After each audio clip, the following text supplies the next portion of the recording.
if you have a delusional dream, the first thing I would say is it's so not delusional. It's actually coming from the divine or with and through you, because we all have our own version of delusional dreams. So like, then you have to understand that that's really real. It's already tangible in a different level of consciousness. So like, you have to go for it, number one. And then I always just say like, take the right next step, like take the next step right in front of you. So trust, I always feel like once you make the decision to go for your dream, the next step shows up, the next person, the next opportunity, the next conversation shows up as part of the path of incidents. We like to call it the path of incidents, or all the things that have to happen for the manifestation of your desire. So it's like just one step after the next. But like the biggest piece is that your dreams aren't delusional. They're meant for you.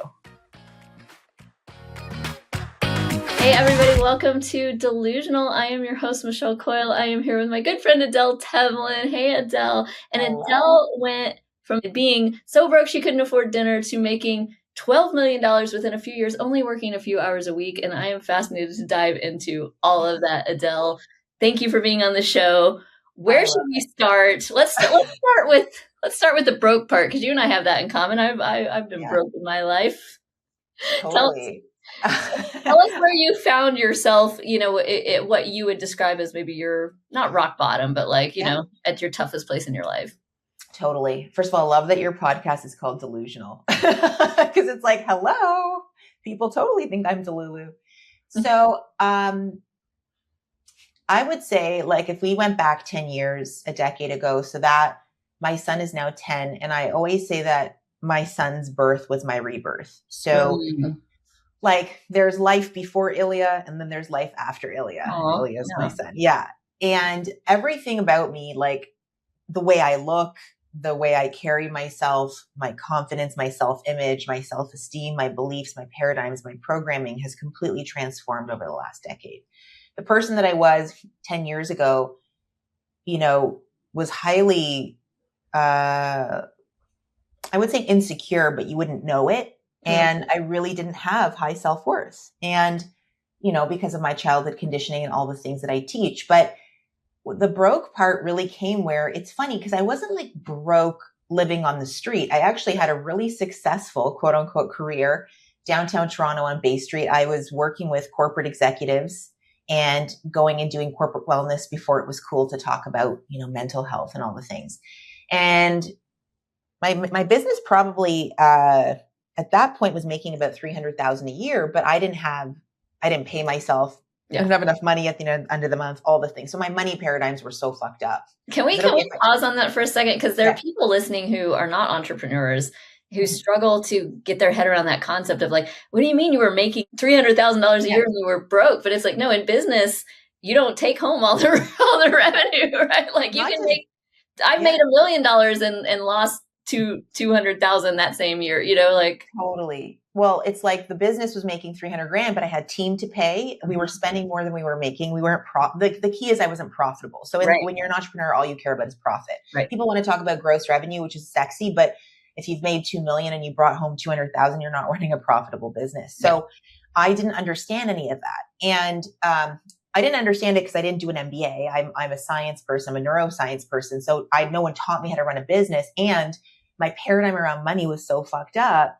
So it was messed up because my paradigm around money was messed up because I believed that, much like a lot of people, you have to grind and you have to hustle and you have to burn out and you have to self-betray and you have to self-annihilate in order to be successful. And so I didn't have, like, my self-esteem was pretty in the shitters, even though I looked good on paper, I always say. And when I became a mom, and I was an entrepreneur, so like there's no mat leave when you're an entrepreneur and you're a mom. I think I took like a total of 4 to 5 weeks off or something, and then went right back to work. And something inside of me had shifted though, because I was also a single mom.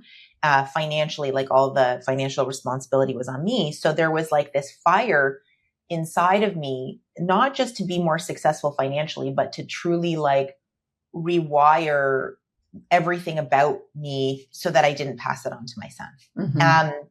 And so that became my journey. And it's kind of like when the student is ready, the teacher appears. Like mentors came into my life, a spiritual mentor named Sabrina, who's still a dear friend, my mentor, David, who's still a mentor of mine. They sort of came into my life when I started asking different questions, right? So I always say like people find me when they start asking different questions. So rather than being like, why me? Why is this happening to me? There was like an opening in my consciousness that was like, something about this doesn't align. Like I went to McGill. I have a degree from this university. I also did training at Harvard University. I'm smart as smart can be. Why can't I figure the money piece out? Mm-hmm. And I see a lot of smart people because those are the people that are attracted into my work. They're highly intelligent and yet they are barely making enough to make ends meet, or they're undercharging for their services, or they have a hard time raising their rates, or they don't know how to say no. They don't know how to put boundaries down. So that's like those are the people that usually gravitate to me because that was my story. You know, and I want to call out too that is specifically endemic in the like healing kind of part of the profession, and so like the work that you do. So, do you want to just quickly say the kind of work you do, so I'm not just alluding to it?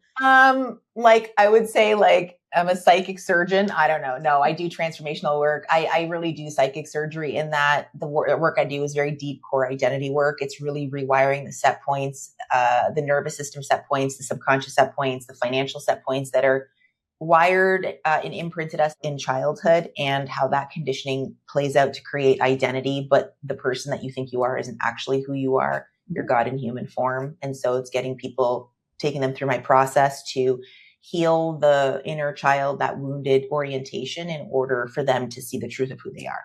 Yeah, beautiful. And so important. And so many people that are in the business of healing, you know, transformational coaches, any kind of healing practitioners, we see this, that they don't value their work enough. They don't charge enough. The market doesn't value their work. You know, I do that into the work. I also do the business strategy into the work. To this day, I get paid multiples more to do business strategy work than I do to do transformational healing. And if you ask me which one's more important, I would say, the transformational stuff is way more important, way more impactful. Even on your bottom line and your finances, the transformational work is way more impactful. Oh my God. Like the market values the business strategy so much more. Yeah, but I'm such a proponent of like, and you know, I'm evidence of the fact that like the year. So if I go back to you say, what was that critical point where your knees hit the ground? Or, you know, for me, it was my knees hit the ground. Mm-hmm. And it was probably the first time I like prayed to God, and I had never prayed to God. But it was like my son was 2 and I was working on Bay Street in Toronto with these corporate executive clients, mostly male, very fractured, very toxic masculine environments. And I just came home one day and it was like, I just wept on the couch, like in the fetal position. Honestly, I don't know what came over me. It was just like, I can't do this anymore. Fucking hate this. My soul is like bursting out of me. And that is when I realized, okay, like I have to close, like the voice of spirit came through me, I would say. And like, basically it was like, you have to leave this, you have to burn these ships. You have to leave this old version of you behind and step into the unknown and step into the uncertainty and step into the abyss. And like, it's the whole hero's journey. And I closed down my practice. I had opened my business in 2012. At this point, it was 2019. So I wasn't a newbie, but I was basically like, I'm out. I gave like notice on my lease in my office. I kept a handful of clients that I really, really, really liked. And we just went on remote on Zoom. This is before the pandemic. So this is all like my consciousness was predicting what was going to happen. So I went on Zoom and I was coaching these like handful of clients that I really loved, who are, by the way, still clients of mine to this day. And then, so right before COVID, something came through where I was like, I want to create an online program. Same thing. I channeled it. It's like, I still have a folder in my desk I could show you with like the scribbles on the paper. And I was like, it's going to be called the CEO Blueprint. And the CEO is actually an acronym for compassion, empathy, and opportunity. So I put together this like 4-week online program, and this is around like almost exactly at the same time as COVID happened. So everyone now is locked in at home, and what better opportunity than to, you know, do all these online trainings. And in that first year, Michelle, from closing down my brick and mortar, like again, no money at the end of the month, like let go of a lot of my team, to downloading this idea of CEO Blueprint online. I'd never done anything online before. My husband helped me create my logo, and he's really good at that stuff. I'm like the least technologically savvy person. My 10-year-old son is like updating my iPhone for me. Okay. So the fact that I went online and I made my first $1 million in less than 8 months because I completely transformed. And at the same time, simultaneously, I was rewiring my beliefs and I was doing all the work every day internally. And then I was also then providing or filling a need that people had because they were sitting at home and they were feeling helpless and hopeless and all kinds of things. And I was running this program all about healing your childhood conditioning and doing healing work collectively, hundreds of people. And that's what created this business that I have today. So that, I don't know if that answers what question I even answered, but that is really the story of that was the beginning of creating this, locking in this new identity of okay, wait a second.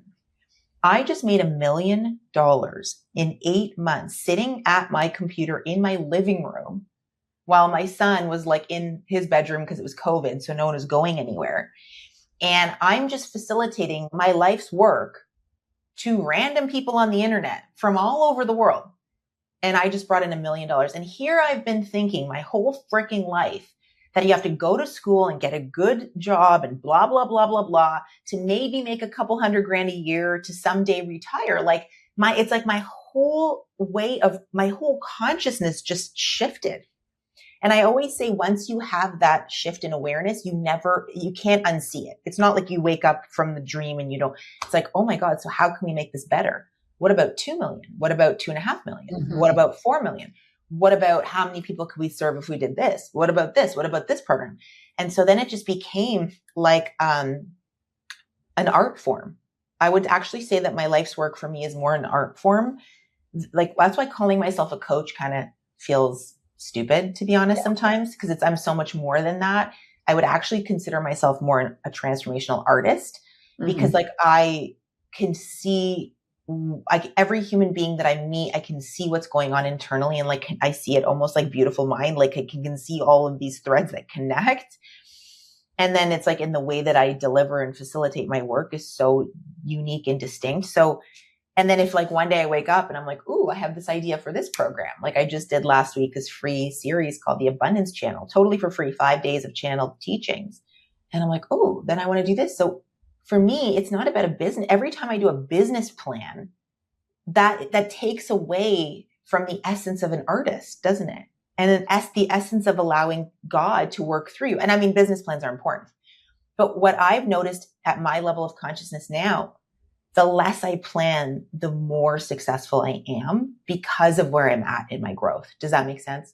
It makes sense to me from your perspective. I guess that mine is a little bit different because I see them as blended together. And I think it's because I did go get an MBA and I am a business person.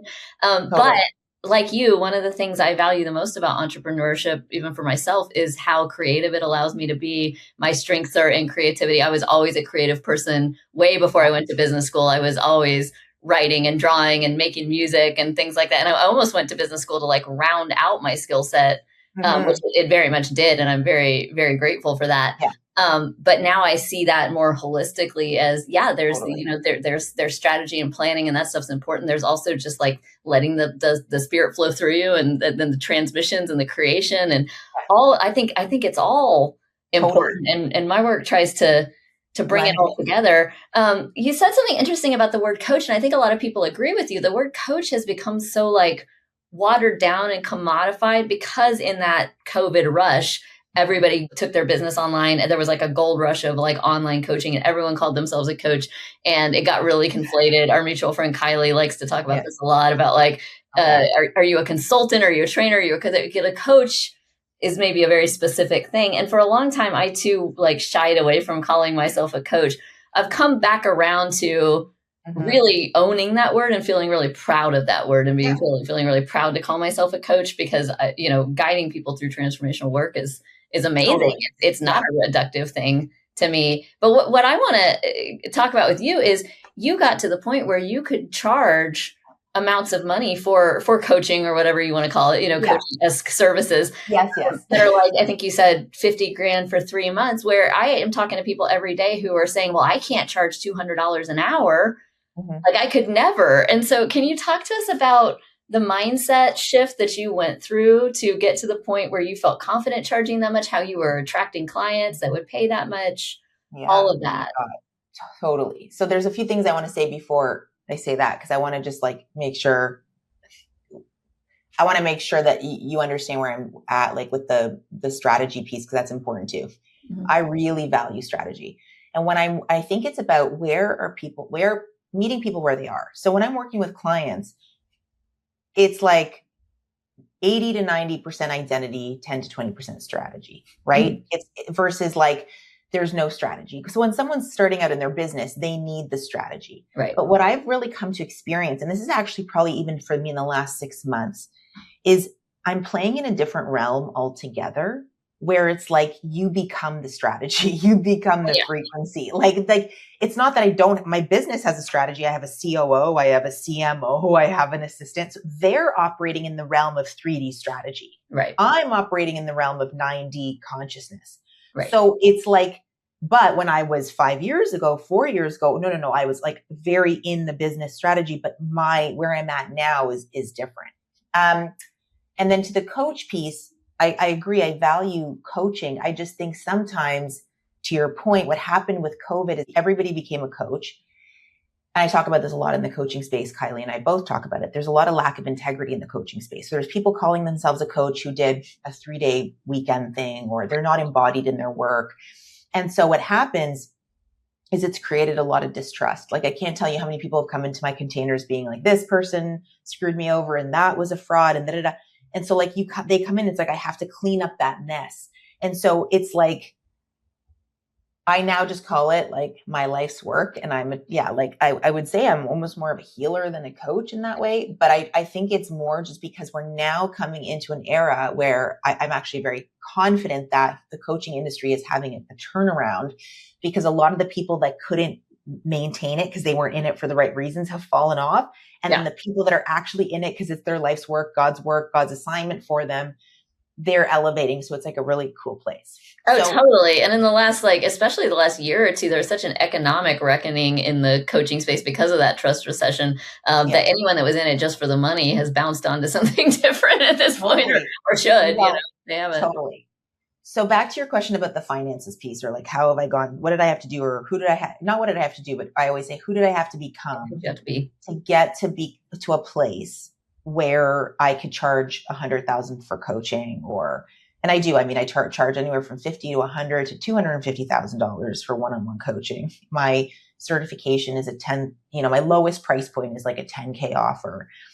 And that was not the case when I first got started. Right. So let me speak to a few things that are really important. So this is where people stop listening because they're like, "Oh, I want to make $250,000, coaching one-on-one." But what people don't see is the unsexy work that I did every day on my identity. And when I say every day, I mean 24/7, no days off. Mm-hmm. No Sabbath, no this, no it's my kid's birthday, no it's Hanukkah, now it's Christmas and it's Kwanzaa. For me, the transformation around my financial set point, which is what I teach, it's like everyone has a financial set point. It's like a thermostat. It doesn't matter if like your thermostat is set at 21 degrees Celsius in your house, you open the door, and then it corrects itself, comes back down. So we have a financial set point. It's the same thing as a nervous system set point, et cetera. And that financial set point is all based on your conditioning. So you saw your parents, maybe blue collar, working, blah, blah. Maybe they were white collar. Like my mom was a dentist, but she still traded time for money. Mm-hmm.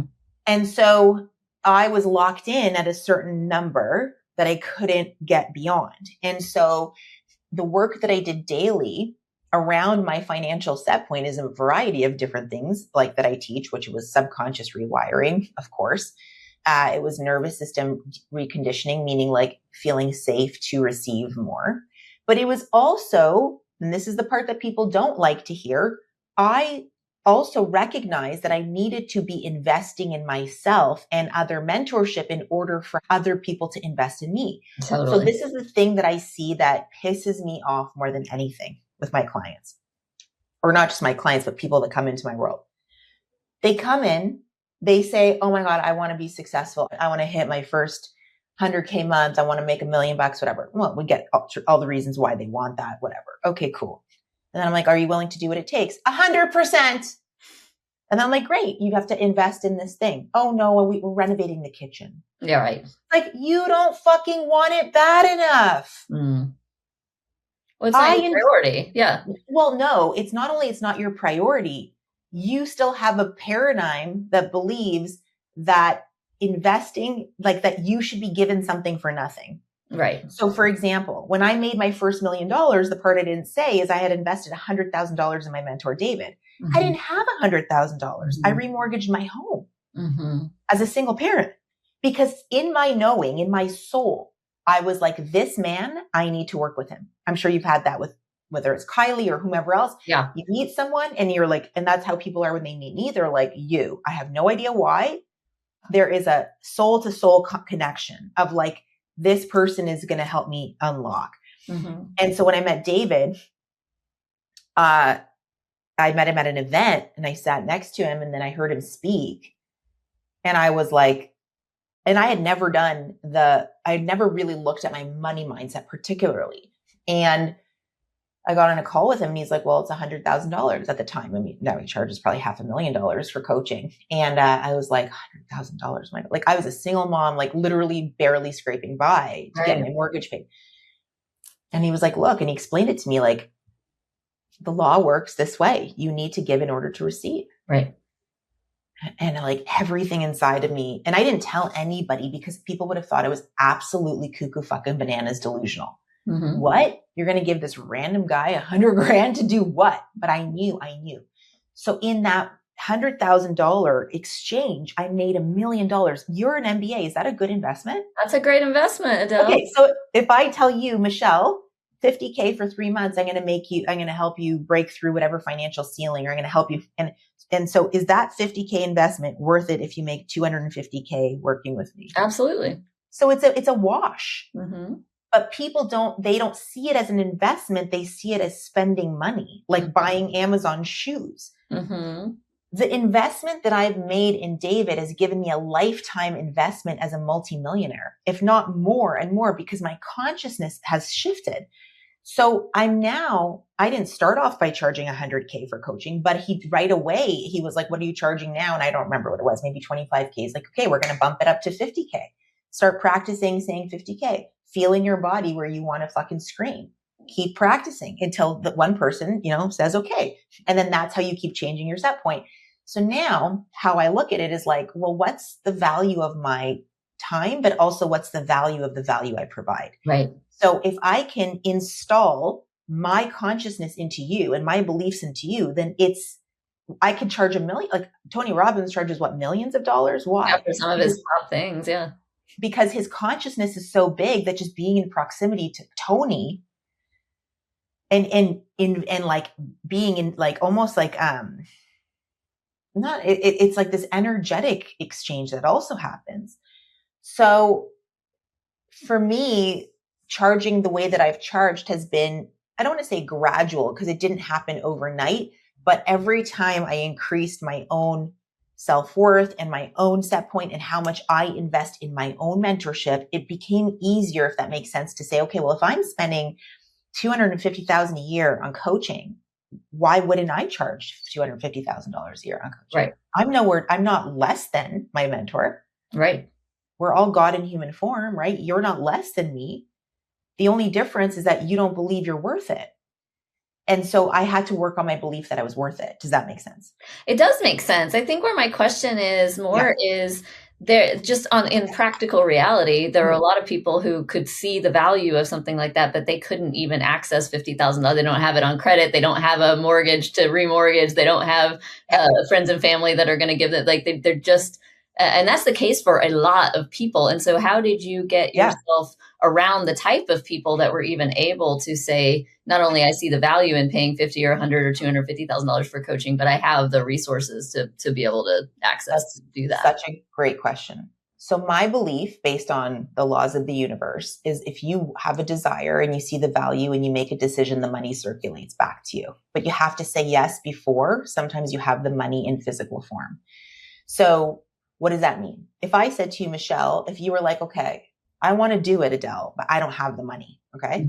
Like I don't have it in stocks. I don't see it in physical 3D reality, but do you know that you have it in the unified field? Like if you have the desire, the money is actually here.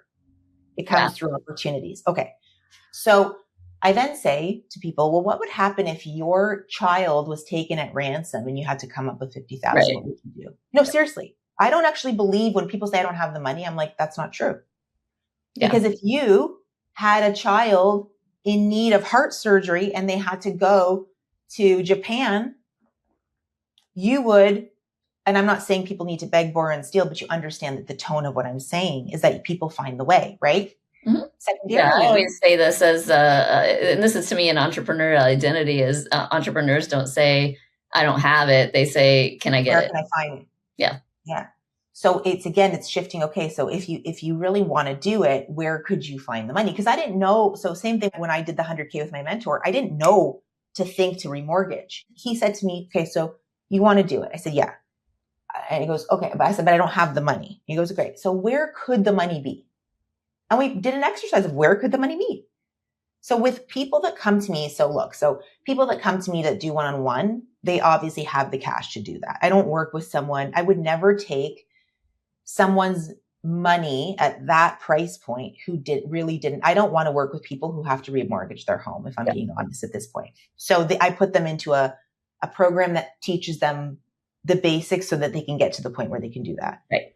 At this point, my clients are 7 or 8 figure business owners, and I'm just like their secret weapon kind of idea. So it's not a function of I don't have the money. It's a function of which mentor do I want to work with. Does that make sense? Right. Mm-hmm. I wouldn't even ethically feel right trying to because I've done that with people before where it's like, okay, well, if you had to find it, where could it be? And it could be, I don't want to take on that responsibility anymore.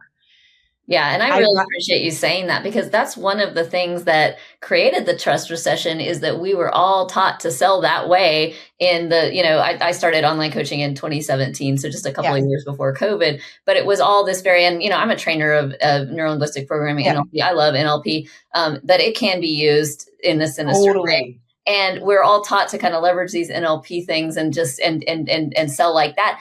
And I don't have a problem with that, Adele, or anybody listening, if you can fucking back it up. Like if I tell somebody, hey, go and get the money however you want, because there will be an ROI when I work with you. I fucking mean that. I know that.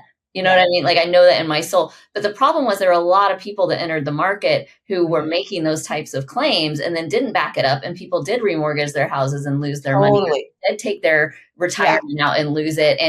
There's a night and day difference. And I'm speaking into the listening of of course, everything with integrity, because that's just where I operate from.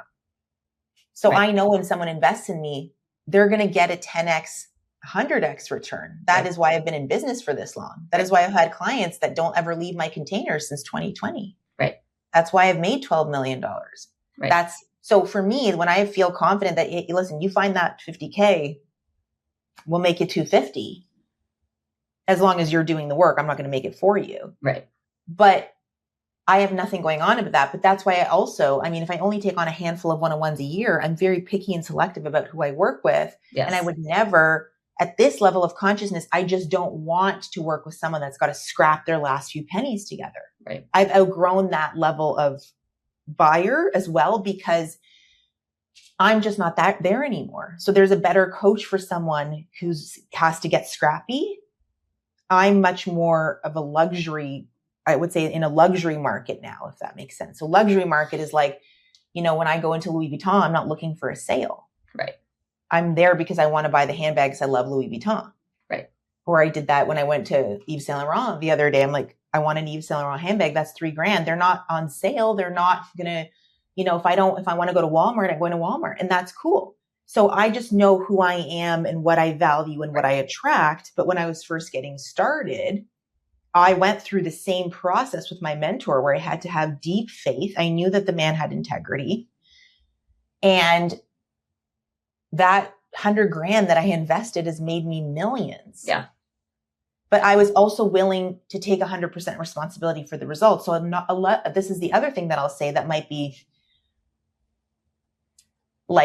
I hear what you're saying where the trust economy got lost because people there were coaches out there that were like, remortgage your home, and they had no integrity. Just put it all on the credit card and then there's no ROI. Right. But there's also clients who don't want to fucking do the work and blame the coach.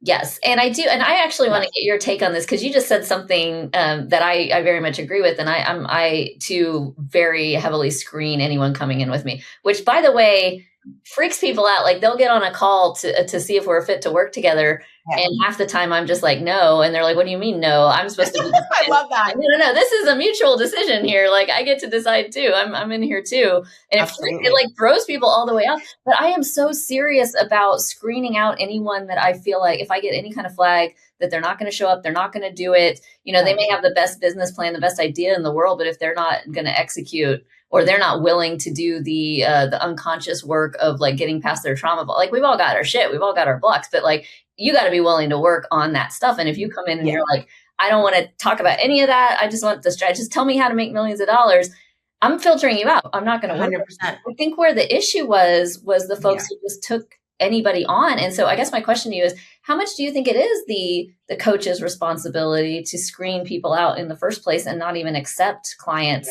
that are going to lose their money because they aren't going to do the work, when the coach is able to see that up front? This is such a great question. So again, I'm speaking from the listening of like, I'm assuming there's integrity at play. Okay. Because that's just the only realm I operate in is 100% integrity.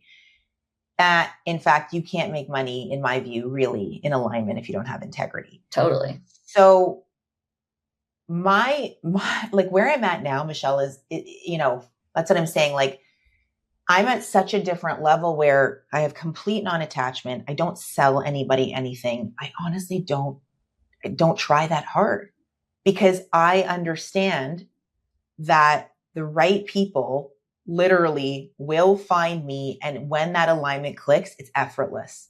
Like, this woman came into my world. She wanted to do one-on-one. It was for 3 months. I know her actually from the past. Amazing woman, amazing coach, love her, would consider her a peer. And there's just some things that I know that I can finesse with her to get her to the next level. Mm-hmm. It was literally like this. Yep, I'll send you a wire. Bye. Like, that's how simple it was. Okay. Because it was so aligned. And I know she's going to do the work. She is doing the work. And it is our responsibility to communicate to our clients in any kind of conversation at the beginning. I say this to people, whether it's in a group program or one-on-one. I am not responsible for you. I'm responsible to you insofar as this contract is concerned, meaning you're responsible for your own results. Yes. Same thing that David said to me. I'm not responsible for you. I'm going to give you the tools, the codes, the knowing, the wisdom, the consciousness, but you, Adele, have to go use that. Right. You have to go use the tools. And so I tell people, I'm not responsible for your transformation. I'm responsible to you to facilitate this to the highest degree of integrity. But if you don't get the result, that's not a me issue if you're not doing the work. Right. So people know, and I think you know this about me so far from what we've met, like, I'm a pretty straight shooter. I don't bullshit. So people are going to be turned off by me right away if they're fucking around, because they know that it's not going to go through that with me. Yeah.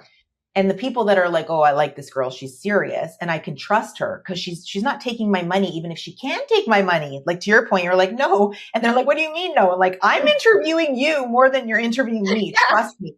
I have had the most Quackertown clients in the past that eroded my soul, and I will never do that again. Yeah.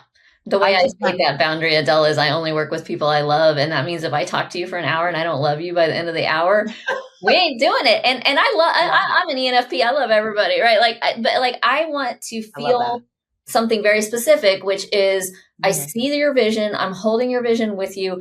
I'm on your team. We can do it together. I can't want it more than you do, but you want it and I want it too. And let's fucking go. And if I don't feel that way, we ain't doing it. And I think it's about, like, I love how you said, I work with people I love. For me, it's maybe it's not, I only work with people I love, but I really want to like them. And I really, I hope you like them. I might not love, I love all beings, but it's like, I want to really like them. And this is my determinant. Do I want to talk to you on the phone once a week? Do I want to meet with you? Do I believe in your vision? Do I like you as a human? Do we connect? It's like dating.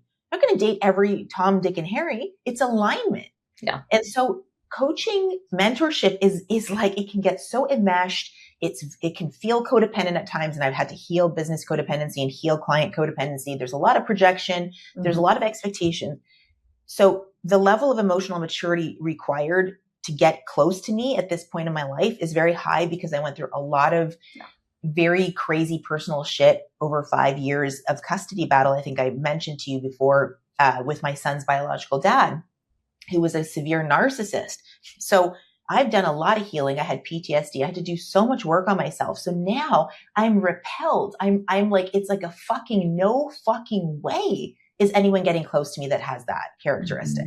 I just won't allow it. You can throw millions of dollars at me and I won't do it, because my boundaries are so important.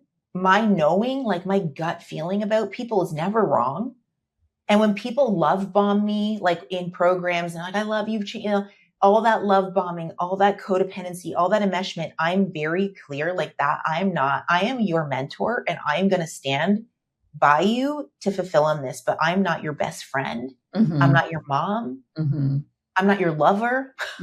And there have to be healthy boundaries. Yeah, for sure. Like you're not texting me on a Saturday night. So the point of the story is like, did I start that way 10 years ago? Hell no. 10 years ago, I had like no fucking boundaries. I had crazy ass clients. I like allowed a lot of shit to happen that was not correct. And over the course of my own emotional growth and my own healing and my own relationship with my mentor, David, who really mirrored back to me like healthy, loving boundaries. Like he's so loving, but he's also the kind of guy that would be like, if I'm on a call with him and I'm being a victim for even 5 seconds, he'll be like, call me back when you're not a victim anymore, and hang up on me. And I love it. And it's like, oh my God. And so I'll do the same thing. It's like, call me back when you're ready to actually work on this. I don't want to listen to that story. I've heard that story 25 times already. When are you going to get sick of that story? So he modeled like a fierce, loving, healthy, at times hard boundary. And because I learned so much from him, and he's the mentor that I would say changed my life the most, and he's still a mentor of mine to this day, he really, and as a man, like really taught me how to be loving, but not loving from like enmeshment.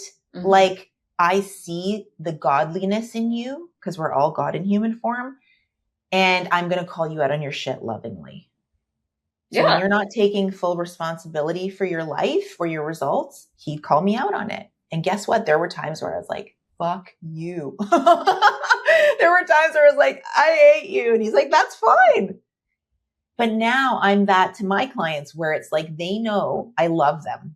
I do. I love all my clients. But I'm also incredibly straight with them.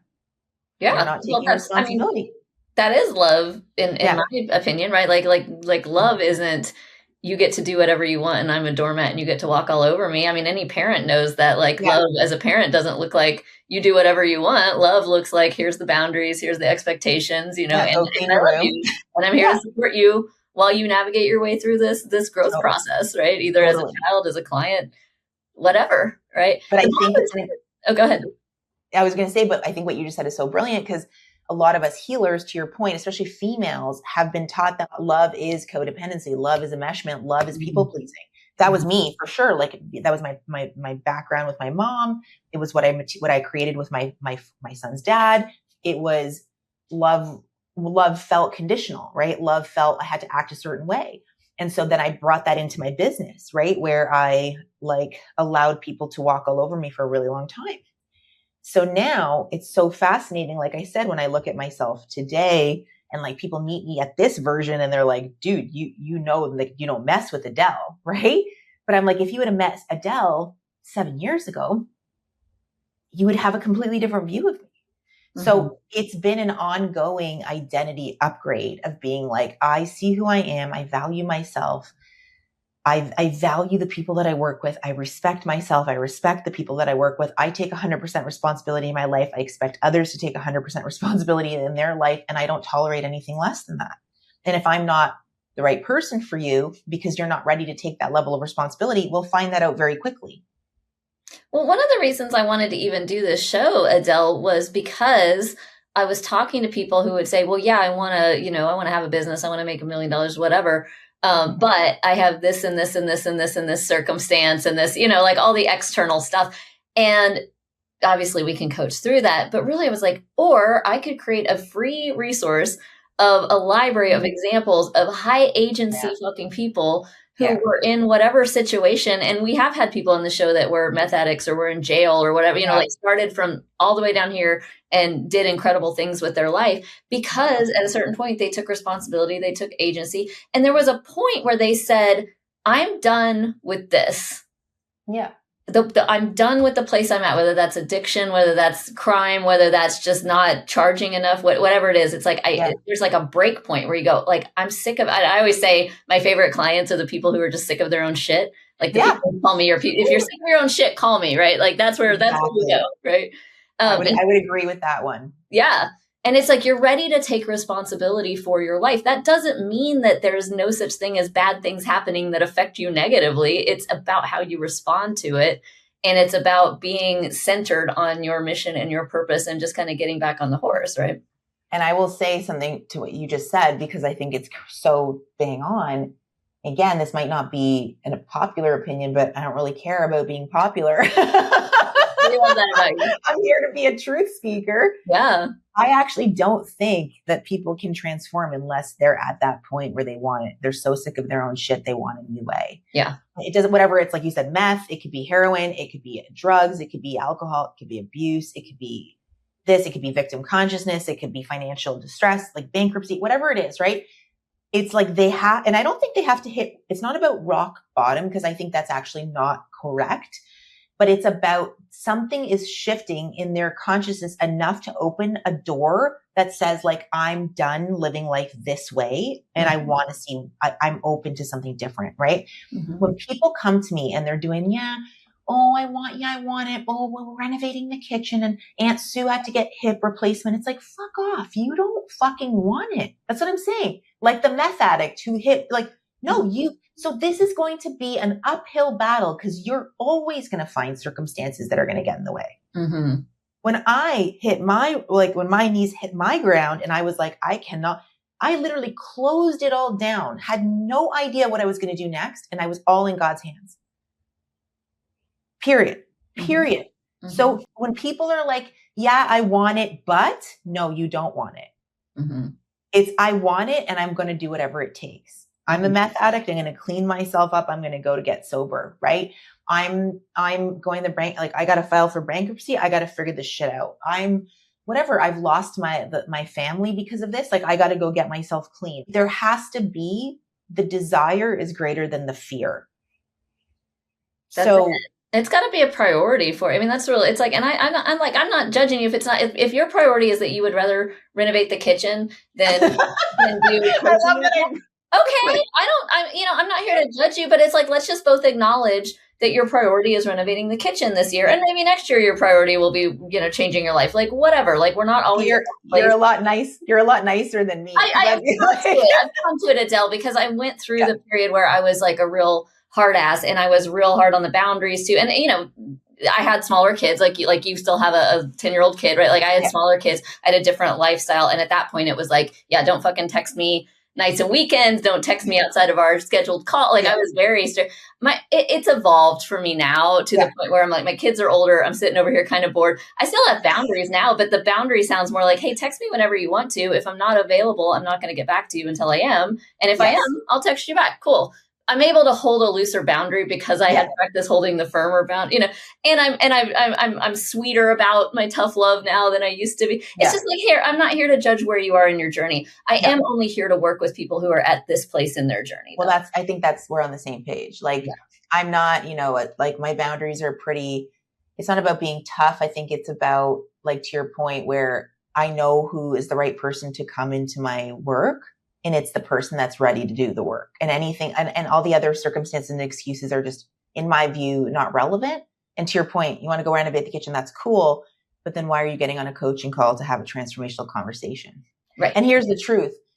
most of the people that get on the call to have a transformational conversation, they want it, but the minute you tell them how much the price is, that's when they do the whole, oh, but we're renovating the kitchen. And so what you're basically saying is that's more of a, like to your point, that's more of a priority, which is great. But eventually when this becomes more of a priority than the fear of spending the money, that's when the transformation happens, you know? That's it. And this boundary thing is so important, and we'll wrap on this point, but because I want entrepreneurs to hear it, and because I teach it to my beginning entrepreneurs over and over and over, they're so afraid to put boundaries in their business in the beginning because they're like, oh, but if somebody wants to give me money, I've got to take it. And it's like, that is keeping your business small, because to your point, Adele, you're working with the people that are making you roll your eyes when they call and sapping your energy. They're taking up all your time. You don't have time to go find the clients you would really love to work with. It's when people put boundaries in their business. I will only work with this type of client. I am only going to hire this type of person, whatever, that we see the businesses blow up. 100%. And it's like, when you get past that fear of setting those boundaries, that's when you're going to hit your inflection point and blow up as an entrepreneur. 100%. And people, I'll add this piece. Like, I really feel like as I've started to put healthy boundaries down, it's like it has allowed my clients, who are also mostly like naturopathic doctors, physicians, who have really tough times putting boundaries down with their patients. Through me modeling healthy boundaries, they've often said to me, I'm now feeling better about putting boundaries down with my patients. Mm-hmm. It's like, yes, that's what I mean by boundaries are an act of love. It's like it's an act of love for like my free time and what I'm doing over here. But then you're then taking that mirror, an example, and going, oh, my patient just walked in 30 minutes late for her appointment and feels righteous because in Ontario, healthcare is free. Oh, that it doesn't matter that I just walked in 30 minutes. I'm expecting to see my doctor, but my doctor now has another patient. And so my doctor clients have had to, like, they've really seen in me putting down these healthy boundaries, how they can then transfer that skill into their life. And it's made a huge difference, right? So I always say it's such an act of love, because it also shows people how much you respect yourself. And then they respect you more. Yeah, absolutely. So what is the one thing that you would tell somebody listening to this show or watching this show that has a delusional dream, has no idea how to start? What would be your one piece of starting line advice for them? I mean, if you have a delusional dream, the first thing I would say is it's so not delusional. It's actually coming from the divine with and through you, because we all have our own version of delusional dreams. So like, then you have to understand that that's really real. It's already tangible in a different level of consciousness. So like, you have to go for it, number one. And then I always just say, like, take the right next step, like take the next step right in front of you. So trust. I always feel like once you make the decision to go for your dream, the next step shows up, the next person, the next opportunity, the next conversation shows up as part of the path of incidents. We like to call it the path of incidents, are all the things that have to happen for the manifestation of your desire. So it's like just one step after the next. But like, the biggest piece is that your dreams aren't delusional. They're meant for you. I love that. That's so beautiful. Adele Tevlin, thanks for being on the show. Where can people find you on the internet if they want to learn about you or your work? Yeah. So I'm on Instagram a lot more than any other platform. So it's at Adele_Tevlin. I'm sure we'll link that up. I answer my own DMs. I love connecting with people there. And then you can really see like more about my work. Awesome. And you can find me everywhere at Michelle to Scale. And if you're interested in more delusional conversation, join us on Facebook at the Delusional Movement and the Delusional Movement Facebook group. All of this is going to be linked below in the show notes so that you will have all of it. And we are going on summer hiatus after this episode. So if you don't see or hear from me for a few weeks or months, that is what's going on. I'm taking some time to enjoy being with my son that's still at home and just having family time and rest time, and we'll be back in the fall. So thank you everybody for watching and listening. Thank you so much, Adele, for being with us today. And everybody, we'll see you in a few months when the Delusional Show returns. Bye-bye. Bye.